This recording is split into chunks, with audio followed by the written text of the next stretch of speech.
남이 준비한 것을 얻어먹는 인생이 있고, 이 개미같이 땀을 열심히 흘리면서 먹이를 모으는 인생이 있고, 늘 언제나 후미진 곳에서 숨어 있다가 거미줄에 걸린 곤충을 잡아먹는 거미 같은 인생이 있다라고 얘기하더라고요. 이제 그러면서 한 단계 더 나아가서 사람이 살아가는 라이프 스타일을 세 가지의 형태로 설명하고 있었어요. 첫 번째는 발등 인생입니다. 발등 인생. 그러니까 늘 급급하게, 늘 분주하게 당장 발등에 떨어진 일에만 몰두하고 허둥지둥 살아가는 사람, 이제 그런 사람을 발등 인생이다라고 얘기하고요. 두 번째는 먼산 인생입니다. 먼산 인생. 좀 예측이 되시죠? 늘 언제나 저 멀리 있는 산만 쳐다보면서 허공에 뜬구름만 먹고 사는 사람, 늘 뜬구름 잡는 사람을 이 책에서는 먼산 인생이다라고 얘기하고, 세 번째는 뒷걸음 인생을 얘기하더라고요. 늘 언제나 지나간 것을 회상하고 옛날 추억만 되새김질하면서 후회하고 아쉬워하고 안타까워하는 사람을 뒷걸음 인생이다라고 표현하더라고요. 그래서 우리는 오늘의 현실만 생각하는 사람들을 현실주의자라고 부르고요, 먼 내일의 미래만 바라보고 사는 사람을 미래주의자라고 부르고, 늘 지난날의 추억만 생각하고 지난 것들만 바라보면서 아쉬워하고 추억하는 사람을 과거주의자라고 이야기합니다. 그런데 오늘 본문에 등장하는 베드로는 오늘 우리가 살아가는 그리스도인의 삶을 통해서 오늘 우리가 그 삶을 어떻게 살아가야 될 것인지, 그리고 그리스도인의 삶의 스타일은 어떤 모습인지를 자세하게 이야기해 주고 있습니다. 저번 주에 말씀드렸지만 사람이 살아가는 인생에는 늘 언제나 불시험이 찾아온다고 얘기했어요. 고난이 있고 시련이 있고 아픔이 있고 고통이 있고, 남들이 다 겪는 그 어두운 시절을 지나는 모든 시간이 우리 모두에게나 다 한 번쯤 찾아오게 된다라고 이야기했습니다. 그런데 그 인생의 어려운 시절이 찾아올 때, 그렇다면 그리스도인들은, 예수님을 구주로 고백하는 믿음의 사람들인 바로 우리는 어떤 삶의 스타일을 가지고 살아가야 하는 것인지 오늘 본문에서는 크게 세 가지를 강조합니다. 먼저는 우리 13절에서 16절까지의 말씀입니다. 우리 13절부터 16절까지 말씀 다시 한번 읽겠습니다. 시작.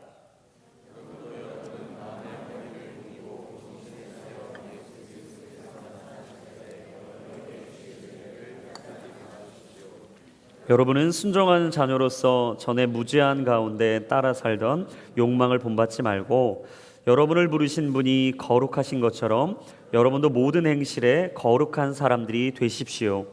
기록되기를 내가 거룩하니 너희도 거룩하라고 하셨습니다. 아멘. 이 그리스도인이 가지고 살아가야 될 라이프 스타일 세 가지 중에 첫 번째는 거룩함으로 살아가야 한다입니다. 우리 첫 번째 같이 한번 선포합시다. 거룩함으로 살아가라. 여러분, 15절하고 16절을 통해서 우리가 거룩하게 살아가야 될 이유에 대해서 이야기해 줍니다. 그것은 하나님께서 성경에 기록하시기를 내가 거룩하니 너희도 거룩하라고 말씀하셨기 때문이라는 거예요. 여러분, 중요합니다. 하나님께서 거룩하시기 때문에 우리에게 뭐라고 말씀하시냐? 너희도 거룩해야 된다라는 거예요. 그러면서 베드로가 15절에 이렇게 강조합니다. 모든 행실에 거룩한 사람들이 되십시오. 여러분, 모든 행실에 거룩한 사람들이 되십시오. 여러분, 하나님을 믿고 예수 그리스도를 영접하고 십자가의 구원의 사건을 믿고 교회 생활을 시작하면 그때부터 우리에게 주어지는 직분이 하나 있어요. 그건 뭐냐? 성도라는 직분이에요. 여러분, 성도라는 단어가 헬라어로 보면요, 하기오스라는 단어를 사용합니다. 여러분, 헬라어로 하기오스라는 단어의 뜻은 무엇이냐? 구별된 사람이라는 뜻이 있어요. 그러니까 성인 성자의 무리도자를 쓰는 이 성도라는 뜻은 풀어보면 구별된 백성이라고 얘기할 수 있는 거죠. 여러분, 우리는 다 구별된 백성입니다. 그러니까 세상과 전혀 다르게 구별되게 살아가는 구별된 백성이에요. 그래서 15절과 16절에 사용되고 있는 거룩이라는 단어는요, 따로 놓다, 구별되다, 이 분리되다라는 뜻을 가지고 있어요. 이게 무슨 말인가? 단순히 사회적으로, 도덕적으로, 윤리적으로 구별되고 분리되라는 말이 아니에요. 내면적으로, 행위적으로 신앙과 삶이 일치해야 된다라는 것입니다. 언제나 우리 삶의 영적인 괴리는 어디서 오죠? 영적인 문제, 이 어려운 점은 어디서 발생합니까? 신앙과 삶이 분리되어 있다라는 거예요. 언제나 이 신앙과 삶이 함께 가야 되는데, 일치가 되어야 되는데 늘 우리가 고민하는 거예요. 믿음은 날마다 선포하는데 주일날 와서 말씀 듣고 예수 그리스도를 찬양하고 하나님의 능력을 날마다 선포하면서 기도하는데, 놀라운 사실은 내가 삶으로 돌아가면 신앙과 생활이 분리되어 있는 거예요. 근데 오늘 베드로가 얘기하는 것은 무엇이냐? 모든 행실에 거룩한 사람들이 되라는 것. 바로 행실과 생각과 내 삶의 태도와 자세와 가지고 있는 모든 삶 가운데 믿지 않는 불신자들과의 영적인 구별이 있어야 된다는 거예요. 영적인 구별. 근데 여러분, 요즘 자칭 그리스도인이라고 말하는 사람이 얼마나 많습니까? 다 물어보면 대부분이 다 그리스도인이라는 거예요. 상당히 숫자가 많습니다. 놀라운 사실은 그런데 어느 때보다도 부정부패의 지수는 높아요. 서로 힘들고 어렵다고 말하는 우울감은 가장 높습니다. 탐욕과 욕심과 사리사욕을 위한 각자의 몸부림, 전쟁터를 방불케 하는 거예요. 거리를 두고 볼 때는 모릅니다. 한 걸음 다가서면 한꺼풀만 벗고 보면 우리의 사실 믿음이, 이 신앙이 적나라하게 보이는 거예요. 그래서 사람은 속일 수 있어도요, 하나님은 못 속이는 거예요. 저 멀리 있는 나를 잘 모르는 사람은 속일 수 있는데 나를 잘 아는 우리 가족은 절대 못 속이는 거예요. 그래서 내가 믿음 생활 잘한다고 얘기하면서 집에 가서 열심히 내가 원래 살아왔던 대로 살아가면 가족이 실족하게 되는 것이죠. 무뎌져 있는 영적인 상태, 병들어 있는 영혼의 내면을 발견하게 되는 것, 사실 멀리 가지 않아도 나 자신, 내 내면만 봐도요, 얼마나 죄인된 모습인지 잘 알 수 있어요. 네, 여러분, 이 죄인된 우리를 보면서 오늘 베드로가 얘기합니다. 거룩하게 살아가야 한다. 네, 여러분, 거룩하게 사는 방법이 세 가지 있다라는 거예요. 첫 번째, 13절에 나와요. 마음의 허리를 동이라는 거예요. 마음의 허리를 동이라. 마음의 허리를 동이라. 여러분, 제가 오늘 아침에 교회에 왔는데 허리띠가 이게 조금 느슨하더라고요. 그래서 제가 두 가지 생각을 했어요. 첫 번째는 살이 쪘을 거다. 이게 살이 쪄서 이게 원래는 이렇게 좀 편안하게 해놨는데 느슨하니까, 그래서 예전보다 내가 살이 많이 쪘나? 이게 배가 많이 나왔나? 좀 더 타이트하게 조여야 되나? 또 한 가지는 혹시 허리띠가 예전에 이게 조여놨는데 이게 버클이 이게 딱 클립이 조여놨는데 혹시 이게 느슨해졌나? 열어보니까 느슨해졌더라고요. 그래서 가위로 자르고 벨트를 딱 했더니 배가 불편해요. 살이 찐 거죠. 이거 불편해요. 근데 여러분, 허리를 동인다는 게 무슨 말이에요? 이게 뭔가 바지를 딱 춥게 세우는 거죠. 뭔가 달리기를 하기 전에, 일을 하기 전에, 노동을 하기 전에, 싸우기 전에 옷을 바짝 동이고 싸울 태세를 준비하는 거예요. 뭔가 운동에 나갈 준비를 하는 거예요. 곧 달려갈 준비를 하는 거예요. 여러분, 마음의 허리를 동이라는 건 그런 거예요. 어떻게 마음의 허리띠를 합니까? 어떻게 마음의 허리를 동입니까? 무슨 말인가? 마음의 허리를 동이라는 것은 무슨 일에나 지금 준비가 되어 있게 하라는 겁니다. 마음의 준비 태세를 가지고 있으라는 거예요. 마음에 집중을 하라는 거예요. 말씀의 깊이로 나아가라는 거예요. 매사에 영적인 긴장한 상태로서 하나님의 음성이 언제 들릴지, 하나님이 내게 언제 사인을 줄지, 내게 무엇라 말씀하실지 영적으로 민감하게 주파수를 맞추고 하나님을 바라보라는 거예요. 무슨 말이냐? 항상 깨어있으라. 같이 한번 선포합시다. 항상 깨어있으라. 여러분, 깨어있는 게 중요합니다. 여러분, 혹시라도 기도의 끈이 느슨해지셨어요? 여러분, 기도의 끈을 조이셔야 돼요. 기도의 허리띠를 쫙 졸라 매셔야 돼요. 새벽 기도 하십시오. 요즘 이제 여름이 다 지나고 가을이 오니까 남자의 계절, 또다시 남자들이 방황하기 시작하는 거예요. 홀리스타에 예전에 형제들 많이 나왔는데 요즘 안 나와요. 형제분들 도전합니다. 이때야말로 기도할 때예요. 기도의 허리끈을 조이세요. 말씀의 허리끈이 혹시라도 느슨해지셨습니까? 여러분, 말씀 많이 읽으십시오. 우리 1월에 작정했던 거 성경 통독 얼마 남지 않았지만 하세요.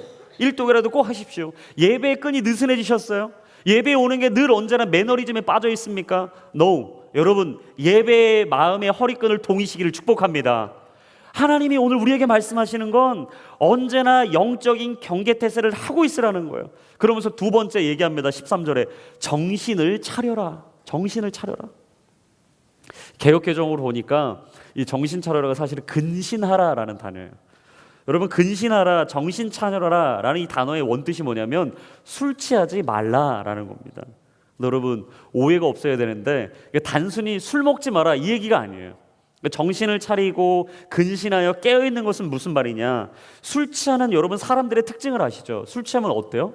언성이 막 높아져요. 막 자기만 못 듣는 거지 다른 사람도 못 듣는 줄 알고 막 크게 얘기해요. 막 시끄럽게 막 얘기하는 거예요.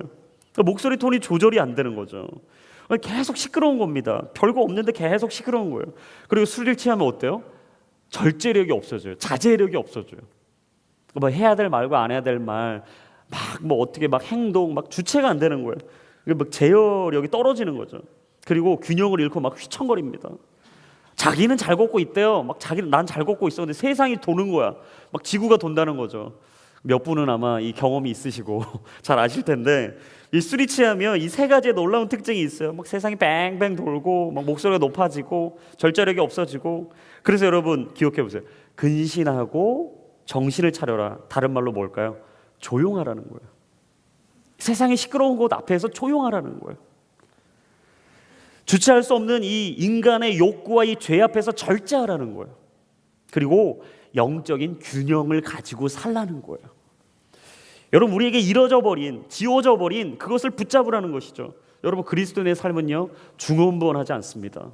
부안해동하지 않습니다. 차분합니다. 고요합니다. 침착해 보이지만 그 안에 영적인 권위가 있는 거예요. 무분별하지 않습니다. 사치나 탐욕하지 않습니다. 삶에 절제력이 있는 거예요. 그래서 여러분, 혹시라도 경제적인 이게 씀씀이가 너무 크시고 어려우신 분들 카드를 빨리 자르셔야 돼요. 안 자르면 곧 이내 어려운 시기가 와요. 여러분, 절제력이 필요합니다. 그리고 좌로나 우로나 치우치지 않는 삶의 균형이 있어야 된다는 거죠. 해야 할 것과 하지 말아야 할 걸 아는 사람, 말을 해야 할 것과 말해서는 안 되는 걸 지혜롭게 아는 사람, 그리고 가야 할 곳과 가지 말아야 할 곳을 알면서 우리가 온전히 바른 그리스도인으로 살아가는 것, 그게 바로 마음의 허리를 동이고 정신을 차리고 근신하여 주님을 따른다라는 거예요. 근데 여러분, 중요한 게 있어요. 이게 쉬운 문제냐? 이게 어렵죠. 말만 들어도 어렵지 않으세요? 벌써부터 막 마음이 헉헉 막 부담스러우시잖아요. 근데 이렇게 하고 이렇게 살아갈 수 있는 방법이 있다는 거예요. 13절 끝에 나옵니다. 은혜를 끝까지 바라보라는 거예요. 같이 한번 선포합시다. 은혜를 끝까지 바라보십시오. 여러분, 예수 그리스도의 은혜를 끝까지 바라보면 우리가 마음을 동이고 허리를 동이고 정신을 차리고 근신하며 살아갈 수 있다는 거예요. 근데 중요한 단어 있어요. 어떻게? 끝까지 바라보라는 거예요. 온전히 계속해서 일관성 있게 인내심을 가지고 우리가 다름박질해어 달려갈 푯대를 끝까지 바라보라는 거예요. 근데 이런 분들 계실 수 있습니다. 목사님, 만약에 이 세상이 끝이면 어떡해요? 다음에 천국이 있다고 해놓고는 다른 종교에서 말하는 것처럼 다시 살아날 수 있고 다음 생이 있어서 막 이전 생이 막 기억나고 그때 막 잘못 살았네, 힘들었네, 흥청망청 다른 사람들이 사는 것처럼 흥청망청 살지 못한 걸 후회하게 되면 어떻게 합니까? 라는 의문이 드시는 분들이 계실 수 있어요. 그런 분들을 위해서 사도 바울이 고린도전서 15장에 이런 말을 했습니다. 우리 고린도전서 15장 19절과 20절 말씀 한번 읽어볼까요? 시작. 만일 우리가 그리스도 안에서 가진 소망이 이 세상의 생명뿐이면 모든 사람들 가운데 우리가 가장 불쌍한 사람들일 것입니다. 그러나 이제 그리스도께서 죽은 사람들 가운데서 다시 살아나셔서 잠자는 사람들의 첫 열매가 되셨습니까? 여러분, 천국에 대한 소망이 있으십니까? 하나님이 우리에게 곧 준비하실 영원한 하나님의 나라에 대한 간절한 소망이 있으십니까? 아픔도 없고 고통도 없고 슬픔도 없고 더 이상 수고하고 어렵고 힘들 일도 없다고 말씀하신 그 영원한 산 소망이 되신 주님을 바라보고 계십니까? 잠자는 첫 열매가 되신 예수 그리스도, 그러면요 조금 손해봐도요 별로 어렵지 않은 거예요. 우리가 조금 어려워져도 별로 힘들지 않은 거예요. 모든 눈물을 씻어주시고 상처를 씻어주시고 영원한 새로운 곳으로 우리를 인도하신 그 약속의 주님을 오늘 우리가 바라보고 있다면 우리는 마음의 허리를 동이고 근신하고 정신을 차리고 그 주님을 끝까지 바라보면서 주님을 따라가게 되는 것이죠. 항해사가 풍랑을 만나거나 암초에 부딪힐 것을 염려해서 밤낮 정신없이 자신의 배를 운항하는 것처럼, 경찰이 범법자들을 잡기 위해서 어둡거나 상황이 어려워도 늘 긴장하면서 그 근무를 서고 늘 국민들을, 그 시민들을 보호하는 것처럼, 군대의 보초가 24시간 눈을 뜨고 언제 들어올지 모르는 적을 바라보며 경계하고 있는 것처럼 오늘도 우리를 부르신 거룩하신 하나님의 길을 따라 모든 행실에 거룩한 사람으로 살아가는 우리는 바로 그리스도인의 라이프 스타일을 가지고 그 자리에서 평생토록 믿음으로 승리하게 될 줄로 믿습니다. 오늘도 그 삶이, 그 인생이 여러분의 삶이 될 수 있기를 주님의 이름으로 축원합니다. 그리스도인의 라이프 스타일 세 가지 중에 두 번째는 무엇이냐? 오늘 본문의 17절에서 19절까지 나와 있습니다. 우리 17절에서 19절까지 말씀 읽겠습니다. 시작.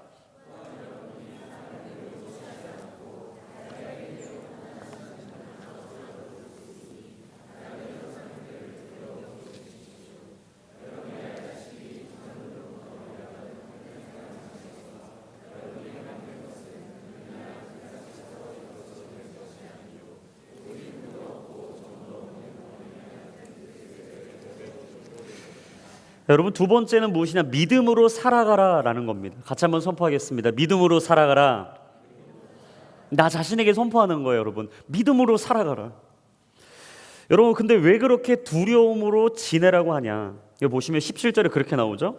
나그네로 사는 때를 두려움으로 지내십시오. 근데 갑자기 왜 그렇게 두렵게 이야기하냐? 17절 앞부분에 이유가 나와요. 사람을 외모로 취하지 아니하시고 각자의 행위대로 판단하신 분을 아버지라고 부르는 너희는 두려움으로 나그네의 때를 지내야 된다는 거예요. 무슨 말이냐? 저번 주 말씀드려서 나그네의 때, 이 세상을 이 땅에서 살아가는 모든 삶, 그 여정을 어떻게 살아가라? 두렵고 떨리는 마음으로 살아가라. 여러분, 이 두려움으로 살아가라는 말이 오해하시면 안 돼요. 뭐 겁내면서 살아가라, 벌벌 떨면서 질질 끌려다니면서 살아가라, 이 얘기가 아니에요. 이 제대로 된 믿음의 기초를 가지고 있지 않으면 어떤 문제가 발생하냐? 늘 두려움에 휩싸여 있습니다. 공포심에 빠져 있어요. 그래서 여러분, 대표적으로 공포심하고 두려움을 사용해서 그 집단을 이끌어가는 사람들이 누구죠? 이단이에요. 이단들이 늘 힘들고 어렵고 두려운 이 세상에서의 문제와 근심 걱정을 가지고 사람들의 영혼을 농락합니다. 무슬림들 뭐라고 얘기하죠? 자살 폭탄 테러를요 정당화해요. 우리가 믿는 그 신이 너가 그렇게 죽는 것을 기뻐한다. 모든 사람들이 너를 위해서 있는 것이다. 그리고 너는 곧 천국 가서 아주 이쁜 여자들하고 금은보화를 가지고 살게 될 거다. 막 속이는 거예요. 그리고 막 공포심을 집어넣습니다. 그리고 자신들의 집단을 위해서는 다른 사람들에 대한 살인은 피해 대가라고 얘기해요. 여러분, 신천지, 하나님의 교회, 뭐 통일교, 뭐 제칠안식일, 뭐 할 것 없어요. 오늘 주보에도 나왔죠. 여러분, 이단들의 특징이에요. 수많은 이단들이 사용하는 무기가 그거예요. 공포심입니다. 두려움이에요. 여기를 떠나면 안 될 것 같고, 이게 다인 것 같고, 이게 전부인 것 같고, 이 교주를 믿지 않으면 절대 내가 천국 갈 수 없다고 생각하는 거예요. 계속해서 적대감과 폭력성, 계속 그걸 가지고 조장하기 시작하는 거죠. 제가 놀라운 영상 여러분 다 보셨을 거예요. 신천지를 빠진 자기 자식을 찾으러 간 이 부모가 이 신천지 건물 앞에서 내 자녀 땡땡땡 얘 아무개를 내게 돌려달라 막 이 팻말을 듣고 있으니까 전 너무 깜짝 놀랐어요. 그 자녀가 나온 거예요. 그래서 저는 그 영상 보면서 부모님에게 돌아갈 줄 알았어요. 그랬더니 막 부모님에게 침을 뱉더라고요. 욕설을 퍼부어요. 엄마 아빠한테. 내가 언제 당신한테 여기를 오라고 했냐, 왜 이런 문제를 발생시키지, 막 침을 뱉더라고요. 막 폭력을 행사하는 거예요. 그러니까 이 자식이, 그러니까 그 옆에 있던 함께하는 사람들도 막 거침없이 그분들에게 막 폭력을 가하고 어려운 일을 하게 하는 걸 보면서 저는 얼마나 비윤리적이고 비인격적인지, 정말 이단은 정말 무서운 것 같아요. 그 안을 찬찬히 살펴보면요, 사실 겉으로 보면 희생이 있는 것 같지만 희생이 없어요. 용서도 없고 화해도 없고 사랑도 없고 절대 그 안에 찾아볼 수 없는 그 십자가의 사랑 없습니다. 각자의 사리사욕을 챙기는 거죠. 부당하게 부정하게 집단 이기주의를 가지고 자신들이 원하는 논리를 펼치면서 다른 사람들에게 계속해서 피해를 주고 있는 거예요. 가정을 깨트리는 것이죠. 여러분, 여기서 두려움으로 지내는 말은 이런 뜻이 아니에요. 여기서 두려움으로 지내라 라고 말씀하신 것은 하나님을 경외하고 조심하며 신중하게 살아가라 라는 뜻입니다. 빌립보서 2장에 보면 사도 바울이 그 빌립보 교인들에게 했던 말하고 똑같아요. 빌립보 빌립보서 2장 12절의 말씀 한번 읽어보겠습니다. 시작.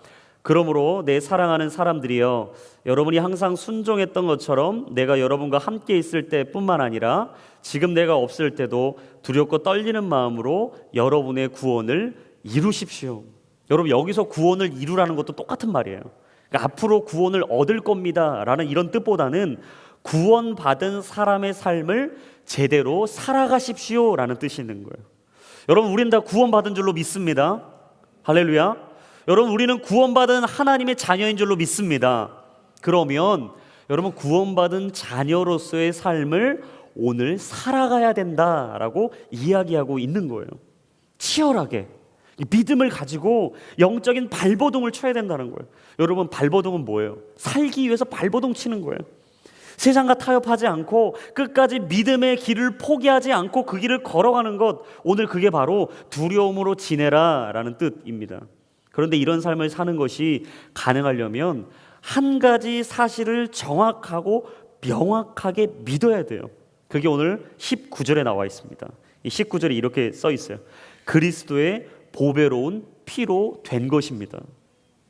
여러분, 이 모든 것이 그리스도의 보배로운 피로 된 줄로 믿습니다. 나를 살리시고 새 생명 주신 것은 그리스도의 보배로운 피로 된 건 줄로 믿습니다. 바로 예수 그리스도의 십자가를 오늘도 우리가 믿고 그분을 따르고 그 그리스도의 보혈의 나를 깨끗하게 했다는 걸 믿을 때 우리는 그렇게 살아갈 수 있다라는 거예요. 여러분, 한 8년 전쯤에 이런 책이 있었어요. 가게에 흐르는 저주를 끊어라, 이런 책이 출간됐었습니다. 그래서 많은 교계에서 신학적으로 여러 가지 논쟁이 있었어요. 사실 신학적인 관점에서는 여러 가지 논란의 소지가 충분합니다. 근데 저는 여러 가지를 다 제쳐놓고 이거 한 가지는 확실하다고 믿어요. 예수님 믿기 전에 있었던 죄의 근래는 다 끊어져야 된다고 믿습니다. 내가 예수님 믿기 전에 그동안 행하고 있었던 삶의 죄된 것들은 그 죄의 사슬은 다 끊어야 된다고 믿습니다. 오늘 여러분 인생 가운데 혹시라도 아직도 죄의 굴레에 빠져 있다면 오늘 그 사슬이 다 끊어지게 될지어다. 오늘 하나님의 말씀이 선포될 때 여러분의 생각이 바뀌고 마음이 바뀌고 삶의 태도가 바뀌고 살아가는 모든 습관이 하나님의 말씀으로 새롭게 될지어다. 여러분, 이거만큼은 명확하다는 거예요. 근데 오늘 본문의 18절 보시면 아주 유사한 내용이 등장해요. 우리 18절의 말씀을 우리 자막을 통해서 한번 읽어볼까요? 시작. 여러분이 알다시피 조상들로부터 물려받은 헛된 생활 방식에서 여러분이 해방된 것은 은이나 금같이 썩어질 것으로 된 것이 아니요 라고 말해요. 이전에 우리는 조상들로부터 물려받은 헛된 생활 방식이 있다라는 거예요. 그게 뭡니까? 갈라디아서 5장에서는 이렇게 설명하고 있어요. 갈라디아서 5장 19절부터 21절 말씀 시작. 육체의 일들은 명백합니다. 곧 음행과 더러움과 방종과 우상숭배와 마술과 원수매짐과 다툼과 시기와 분노와 이기심과 분열과 분파와 질투와 술취함과 방탕과 또 이와 같은 것들입니다. 여러분, 우리가 예수 믿기 전에 다 이런 삶을 살았다는 거예요. 서로 방탕하게 음행을 해가고 더럽고 방종하며 우상숭배하고 마술 보면 막 기뻐하고 다투고 시기하고 분노하고 당을 짓고 다 저 사람 문제라고 다른 사람의 탓을 하면서 지금까지 살아왔다라는 거예요. 그런데 이런 육체의 일에서 해방될 수 있는 건 예수 그리스도를 믿을 때라는 것이죠. 그리스도의 보배로운 피를 의지할 때라는 거예요. 여러분, 오직 예수 그리스도 외의 일이 되지 않는다면, 만약에 재력으로 그 문제가 해결될 수 있다면 이스라엘의 세리장이었던 삭개오, 어느 누구보다도 부자였던 삭개오가 왜 사람들의 뽕나무 위에 올라가서 그 수치를 무릅쓰고라도 예수님을 만나려고 했겠어요? 만약에 그 문제가 열심과 경력으로 해결된다면 여러분, 유대인의 선생이었던 니고데모가 어린 청년 예수에게 그 밤에 자신이 알고 싶은 그 마음을 가지고 하나님의 나라에 대해서 왜 질문을 던졌겠어요? 만약에 그들이 가지고 있었던 군사력으로 이 문제가 해결될 수 있다면 그 강대기였던 아람 군대장이었던 나아만이 왜 한낱 선지자에 불과한 엘리사에게 찾아와서 자신을 치료해달라고 얘기했겠습니까? 만약에 집안으로, 학력으로 이 문제가 해결될 수 있다면 8일 만에 할례를 받고 이스라엘의 족속이요 베냐민 지파요 히브리인 중에 히브리인이요 율법으로 하면 바리새인이라고 얘기했던 사도 바울이 왜 예수님을 그토록 찾아 영원한 자신의 삶을 드렸겠어요? 여러분, 우리가 그리스도인의 삶을 살아간다는 것은요, 어둠의 일을 벗어버리는 거예요. 죽음의 일을 벗어버리는 거예요. 그리고 빛의 일을 행하는 것입니다. 죽음의 영은 떠나가고 생명이 찾아오는 것이죠. 불안과 근심과 걱정에 살았던 우리의 삶이 다 떠나가고 오늘도 세상이 줄 수 없는 하늘의 평안으로 오늘 주님을 따라가는 것인 줄로 믿습니다. 어떤 목사님이 설교를 하는데 계속 이런 설교를 한 거예요. 성도 여러분, 예수님을 믿으십시오. 예수님을 믿되 잘 믿으십시오. 그리고 오늘도 십자가를 날마다 바라보십시오. 맨날 설교하면 이 얘기를 계속하는 거예요. 그래서 그 교회 성도 중에 한 분이 너무 마음이 어려운 거예요. 왜냐하면 자신은 예수님을 잘 믿고 있다고 생각했죠. 그리고 많은 사람들이 이렇게 예수님을 잘 믿는데 왜 우리 목사님은 맨날 매주일마다 예수님 잘 믿으세요, 십자가를 붙잡으세요, 예수님이 진리입니다, 맨날 똑같은 이 얘기를 하실까? 그래서 목사님에게 찾아와서, 목사님, 이 얘기 좀 그만하십시오. 맨날 똑같은 얘기를 하시는데 예수님 잘 믿으란 얘기를 그만해 주셨으면 좋겠어요 라고 얘기했대요. 근데 그 목사님이 끄덕끄덕 그 한 성도님의 얘기를 듣다가 이렇게 얘기했답니다. 네, 맞습니다. 제가 충분히 여러분들에게 다른 얘기를 들려드릴 수 있습니다. 하지만 오늘도 성경이 내게 이야기하는 것은 예수 그리스도를 잘 믿으라고 얘기하고 계십니다. 십자가를 날마다 바라보라고 얘기하십니다. 이 세상에서 마음으로 허리를 동이고 근신하여 깨어서 날마다 예수 그리스도의 은혜를 바라보라고, 예수님만 따라가라고, 그게 우리가 살 길이라고, 그게 바로 오늘 우리가 이 땅에 주어진 인생의 전부라고 이야기하고 계시기 때문입니다. 요한복음 14장 6절의 말씀, 예수께서 이르시되 내가 곧 길이요 진리요 생명이니 나로 말미암지 않고는 아버지께로 올 자가 없느니라. 사도행전 4장 12절 말씀, 예수 외에 다른 어느 누구에도 구원을 받을 수 없습니다. 하나님께서는 하늘 아래 우리가 구원받을 만한 다른 이름을 우리에게 주신 일이 없기 때문입니다. 고린도후서 7장 1절 말씀, 그러므로 사랑하는 여러분, 우리가 이 약속을 가지고 있으니 하나님을 두려워함으로 온전히 거룩함을 이루면서 육과 영의 모든 더러움에서 떠나 우리 자신을 깨끗하게 합시다. 할렐루야. 여러분, 오직 주님을 바라보십시오. 다른 분에게는 구원받을 것이 없다고 말씀하셨습니다. 오직 길이요 진리요 생명이 되시고 오늘도 우리의 삶의 모든 것 가운데 거룩하고 깨끗하게 해주실 분, 오늘 나그네 인생을 살아가며 우리의 삶을 선하게 인도하실 그분, 바로 그분이 오늘 저와 여러분의 주인이시고 모든 것 되시고 전부가 되시는 예수 그리스도인 줄로 믿습니다. 마지막 세 번째 그리스도인의 라이프 스타일, 세 번째는 오늘 본문의 22절과 23절의 말씀입니다. 우리 한 목소리로 마지막 한번 읽어보겠습니다. 시작.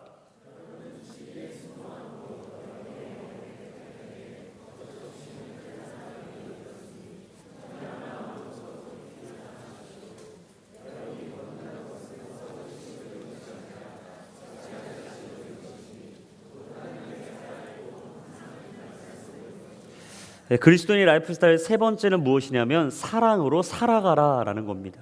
우리 같이 한번 선포하겠습니다. 사랑으로 살아가라. 여러분, 진짜 우리가 참 편하고 빠르고 쉬운 인생을 살아가고 있는데요, 그러니까 이게 점점 빨라지고 쉬워지고 편해지면 편해질수록 우리 안에 식어가는 게 있어요. 그게 뭐냐면 사랑입니다. 정말 우리가 사랑에 대한 이 목마름이 있지만 사실 결국 내 안에 채울 수 없는 사랑을 다른 사람에게 찾아보지만 그 사랑은 이내 내게 채워지지 않는다는 걸 발견하게 되죠. 그래서 마태복음 24장 12절에 보면 이렇게 얘기하고 있어요. 불법이 더욱 많아져 많은 사람들의 사랑이 식어갈 것이다. 사실 예수님이 경고해 주신 거죠. 다 예언하신 거죠. 너희들이 편하게 살게 될 거고 쉬운 인생을 살아가게 될 거고 늘 언제나 세상은 빠르게 발전하게 될 건데 그때 사라지게 될 한 가지가 있는데 그건 바로 사랑이다. 여러분, 사람이 죄에 빠지면 잃어버리는 능력이 있습니다. 그게 사랑의 능력이에요. 이상하게 죄에 물들기 시작하면 내 안에 사라지는 능력, 사랑의 능력이에요. 근데 반대로요, 죄에서 멀어지면 멀어질수록, 하나님과 가까워지면 가까워질수록, 내가 하나님의 말씀 앞에 나아가면 나아갈수록, 예배의 은혜의 깊이로 나아가면 나아갈수록 우리에게 부어지는 능력 하나가 있어요. 그건 바로 사랑의 능력이에요. 이전에는 사랑할 줄 몰랐습니다. 이전에는 사랑을 어떻게 해야 되는지도 몰랐어요. 그리고 이전에는 사랑하는 사람들이 내게 부어주면 그 사랑을 내가 어떻게 받고 그 사랑을 어떻게 나눠야 되는지를 몰랐어요. 놀라운 사실은 하나님을 사랑하고 은혜의 깊이에 들어가다 보면 내가 사랑하는 방법을 알게 되는 거예요. 아, 사랑은 이런 거구나. 아, 사랑은 이렇게 해나가는 거구나. 아, 그 사랑을 이렇게 받는 거구나. 그리고 사랑을 받았으면 그 사랑은 이렇게 나누는 거구나. 왜냐하면 여러분, 받아서 내 안에 채워놓고 고인 그 사랑은 절대 열매를 맺을 수 없기 때문이에요. 사랑의 열매를 맺고 싶다. 혹시 이 자리에 그런 분들 계십니까? 그렇다면 사랑을 오늘 나누기로 결단하셔야 돼요. 사랑은 언제나 흘러가고 나눠질 때 열매를 맺게 되어 있습니다. 아름다운 풍성한 포도나무가 되고 싶으십니까? 그렇다면 오늘 하나님 안에 뿌리를 내리고 그 뿌리의 양분을 받아서 오늘 여러분들은 그 사랑을 나누어야 될 선택을 해야 돼요.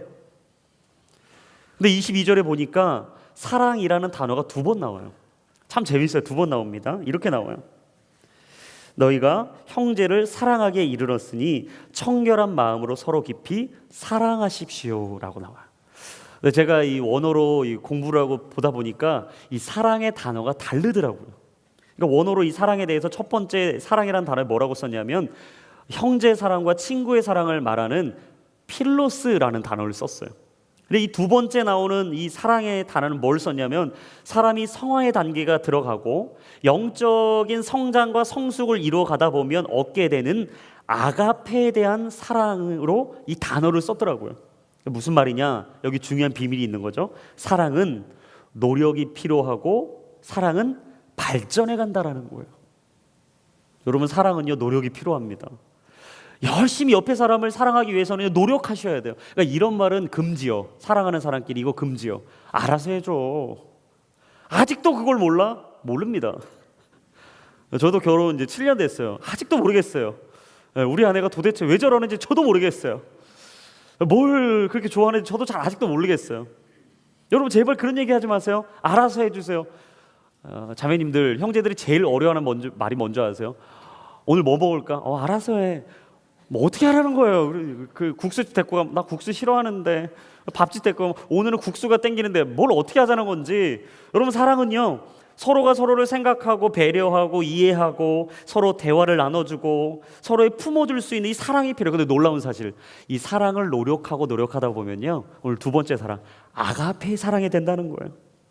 그래서 고린도전서 13장 13절에 아주 유명한 말씀, 그런즉 믿음, 소망, 사랑 이 3가지는 항상 있을 것인데 그 중에 제일은 뭐라고요? 사랑이라. 자, 따라합니다. 사랑이 제일입니다. 오늘 베드로가 얘기하는 건 그거예요. 오늘 당신들에게 불시험이 있고 고난이 있고 어려움이 있고 지치는 이 수많은 일 가운데 당신들은 한 가지를 놓쳐서는 안 됩니다. 그것은 바로 서로를 사랑하는 마음입니다. 할렐루야. 여러분, 혹시 오늘 부모님과 싸우셨다면 집에 가서 부모님을 마음껏 사랑해 주십시오. 오늘 혹시라도 한 주 동안 직장에서 지치고 어려워서 그 상사가, 그 함께하는 동료가 너무 미워서 막 증오심이 막 들어서 불타고 사표를 내야 되나 했다면 오늘 이번 주는 사랑할 수 있게 되길 축복합니다. 교회 와서 내가 이 사람들까지 사랑해야 되나? 세상에서도 지쳤는데 나도 여기서 사랑받아야 되는 거 아닌가? 아니요. 여러분, 교회는요, 사랑하기 위해서 오는 거예요. 우리가 서로 사랑함을 통해 세상이 예수님의 제자라는 걸 알게 될 거라고 말씀하셨어요. 여러분, 그 사랑은 온전하게 됩니다. 완전하게 됩니다. 그리고 그 사랑을 할 수 있는 것은 거듭나야만 가능해요. 그래서 23절에 보시면 끝부분에 이렇게 말씀합니다. 하나님의 살아있고 항상 있는 말씀으로 된 것입니다. 사랑이 언제 되느냐? 하나님의 말씀에 붙들릴 때 된다는 거예요. 하나님의 살아있는 말씀이 내 안에 임할 때 된다는 거예요. 하나님의 살아있고 언제나 계신 그 말씀이 내게 들어와야 사랑하게 될 수 있다. 근데 여러분, 하나님의 말씀이 살아있다는 것 2가지 의미가 있어요. 첫 번째는요, 말씀 속에 힘이 있다는 거예요. 그래서 그 말씀에 히브리서 말씀처럼 살아 운동력이 있다는 거예요. 관절과 골수를 찔러 쪼개는 능력이 있다는 거예요. 그리고 말씀 자체에 생명이 있다는 거죠. 그리고 2번째는 이 말씀에 죽은 것이 붙으면 살아난다는 거예요. 에스겔의 말씀처럼 마른 뼈야 살아날지어다. 생기야 사방에서 불어와 이 마른 뼈들을 살게 할지어다. 하나님의 말씀이 선포되면 죽은 마른 뼈는 살게 되는 줄로 믿습니다. 그래서 주님이 죽은 나사로를 찾아가서 얘기하셨어요. 슬퍼하며 눈물을 흘리면서 애통하는 그들을 보면서 얘기하신 거예요. 나사로야 살아날지어다. 그랬더니 죽은 자가 살아나는 거죠. 여러분, 하나님의 말씀이 선포되면 죽은 자가 살아나는 것입니다. 보지 못한 자가 보게 되는 것입니다. 예수님을 알지 못했던 그들이 예수님을 보게 되는 거예요. 요한복음 5장 25절의 말씀, 내가 진실로 진실로 너희에게 말한다. 죽은 사람들이 하나님의 아들의 음성을 들을 때가 오는데 지금이 바로 그때다. 그 음성을 듣는 사람들은 살 것이다. 할렐루야. 하나님의 말씀을 듣는 자마다 살게 될지어다. 오늘 그 말씀을 살아있는 운동력 있는 말씀으로 받아 오늘 그 말씀이 내게 이루어 주십시오. 홀 하나님 그 말씀대로 내 삶을 이루어 주십시오 라고 기도하는 자들마다 오늘 여러분의 인생이 살게 될 줄로 믿습니다. 하나님의 말씀은 항상 살아있다. 여러분, 그래서 오늘 베드로전서 1장 24절과 25절에서 이렇게 마무리하잖아요. 그러므로 모든 육체는 풀과 같고 그의 모든 영광은 풀의 꽃과 같도다. 풀은 시들고 꽃은 떨어지나 주의 말씀은 영원토록 있도다라고 했습니다. 이것이 바로 여러분에게 전파된 말씀입니다. 여러분, 세상의 수많은 꽃과 풀은요 다 시들게 되어 있어요. 사람의 이야기도 다 지나갑니다. 그 유명한 철학자들이 했던 말들도 다 지나가게 돼 있어요. 사람들이 얘기하는 수많은 발명품과 기이한 제품들도요 시대가 지나고 세월이 흐르면 이내 골동품이 되게 되어 있는 거예요. 여러분, 그런데 어찌 우리가 그 썩어지고 없어지고 지워지고 잊혀질 것들에 우리의 삶을 투자하겠습니까? 문화는 바뀝니다. 세대도 바뀝니다. 하지만 언제나 변함없는 주의 말씀은 우리의 영혼에 선포하고 계세요. 오늘도 내가 살아갈 그 삶에서 마음의 허리를 동이라는 것이죠. 정신을 차리고 십자가를 바라보며 내가 걸어가야 될 믿음의 길을 오늘도 올곧게 걸어가라는 거예요. 여러분, 그 말씀 앞에 유대인들이 변한 겁니다. 그 말씀 앞에 죽어질 인생이 새로워진 거예요. 여러분, 그 말씀 앞에서 베드로는 오늘 주님을 바라보며 고백하고 있는 것이죠. 그 말씀 때문에 창기였던 여자가 오늘 예수 그리스도의 족보에 들어온 거예요. 그 말씀이 살아있기 때문에 탕자였던 그는 다시 그 아버지의 품으로 돌아와서 오늘 새 인생을 살게 된 것이죠. 모든 것이 변하고 모든 것이 없어져도 주의 말씀은 영원합니다. 그래서 그 말씀을 붙잡고 사도 베드로는 십자가에 거꾸로 매달려 죽은 거죠. 그리고 사도 바울은 끝없는 고난의 길을 기쁨으로 걸어갔던 것입니다. 그래서 오늘도 열방 어디선가는 선교사님들이 그 복음을 위해서 자신의 인생을 투자하고 계신 거예요. 그 한 영혼을 위해서. 수많은 인내와 불시험과 고난과 역경 속에서도 이 세상에 있는 모든 부귀영화를 내려놓고 그 네로 황제의 핍박을 받으며 믿는 이 믿음 하나 때문에 죽음을 가져야만 하는 그들 앞에서 오늘 베드로는 간절히 목 놓아 외치고 있는 것이죠. 그리스도인들이여, 여러분들의 삶을 붙잡으십시오. 그리고 하나님께 소망을 두십시오. 그리고 살아 계시고 오늘도 여기에 계시는 주의 말씀을 의지하여 여러분은 믿음으로 승리하십시오. 우리의 믿음과 소망은 하나님께 있습니다. 오늘도 우리가 그 믿음과 소망 안에 주님 앞에 내 삶을 드릴 때 우리는 오늘 세상과 전혀 다른 그리스도인의 삶의 모습을 가질 수 있을 것이고, 그렇게 사랑으로 믿음으로 인내하며 주의 길을 따르는 우리 모두가 되게 될 줄로 믿습니다.